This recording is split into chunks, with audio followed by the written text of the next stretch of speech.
So I kind of just want to quickly speculate about who could be the one that is causing problems in Rose Skeletor as of late. I'm going to make a list about who I think it is and who I think it is not.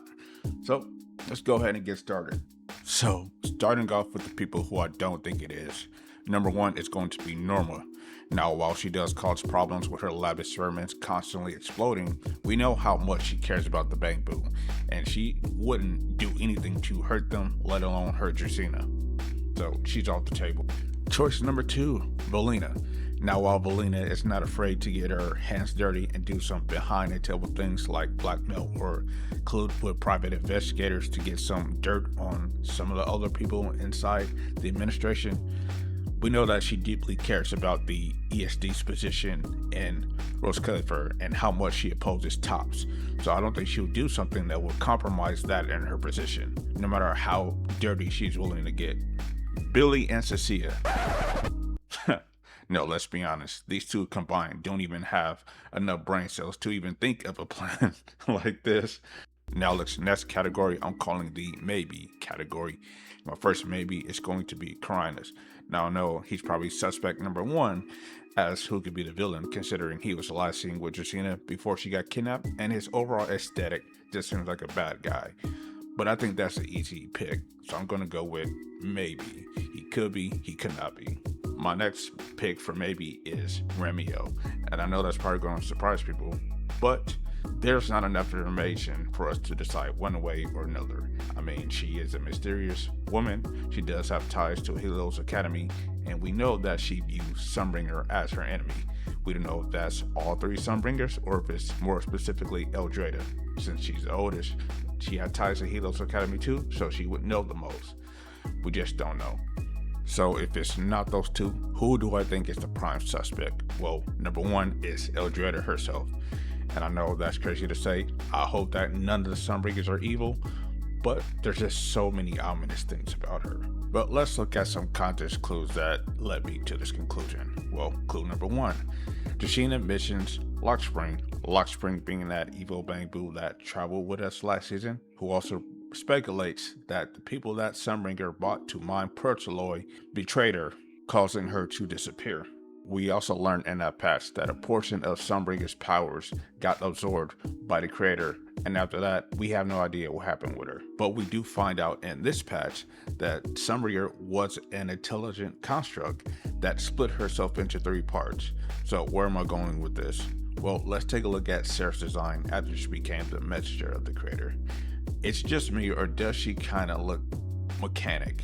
Like, yes, she does retain her overall human form, and she even gains the Sunbringer eyes, but she has the metal armor and metal wings, and I don't think that's a coincidence. But bringing it back to Eldrada though, what I think happened was that after Sunbringer got a portion of her power absorbed by the creator, she was starting to get corrupted, and so she split herself into three parts.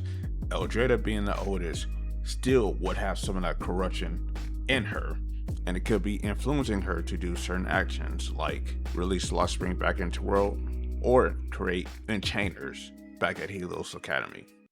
But speaking of enchainers, that brings me to my next two potential suspects, which are Trilvia and Serpico, which are the classmates that Wise had back at Helios Academy. One of the reasons why I think these two are suspect is because I believe that enchainers are not a type of ethereal, but are what Helios Academy tried to create by injecting these ocular implants into people, which not only gave them the ability to store ether inside of their body, but I think was a tool made to trap or bind certain ethereals inside of the person's body. So the same thing that happened to Bell and Wise with that entity, thus making them enchainers as well. Back to these two though.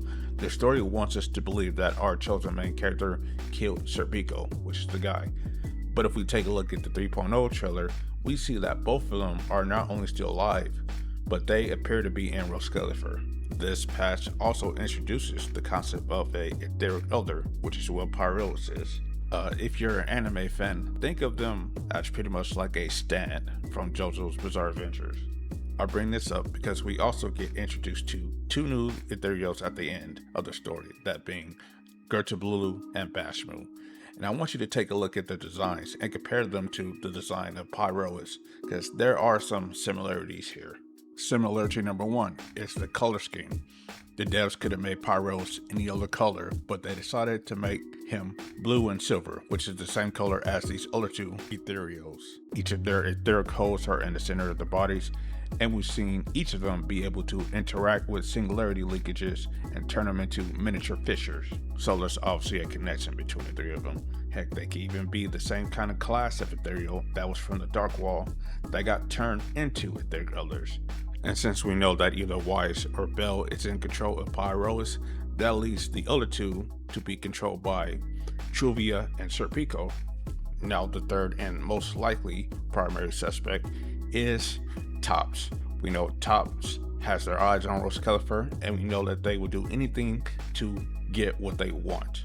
And I don't think that they're working alone, because Dracaena makes a point to bring up that someone on the inside could potentially be the one causing problems. So yeah, Tops definitely does have their grubby hands all over Roskelifer right now. I do want to talk about one more last thing before I end the video. Remiel mentioned having a friend in Roskelifer.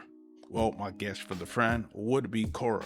Not only is she Dracaena's deputy or right-hand man, but I want you to pay attention to these two different voice lines and tell me if you hear any similarities, because I do.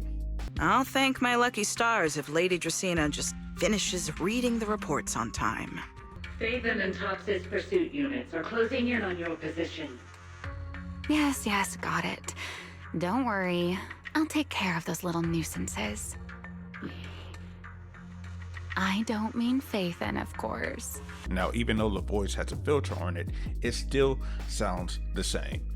And did you notice how she kind of got annoyed when Remiel said the word nuisances, when she thought that Remiel was talking about Phaethon?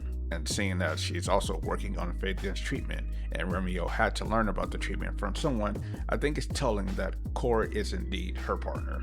But this was a long video already, so I thank all of you guys for watching. Have a good one.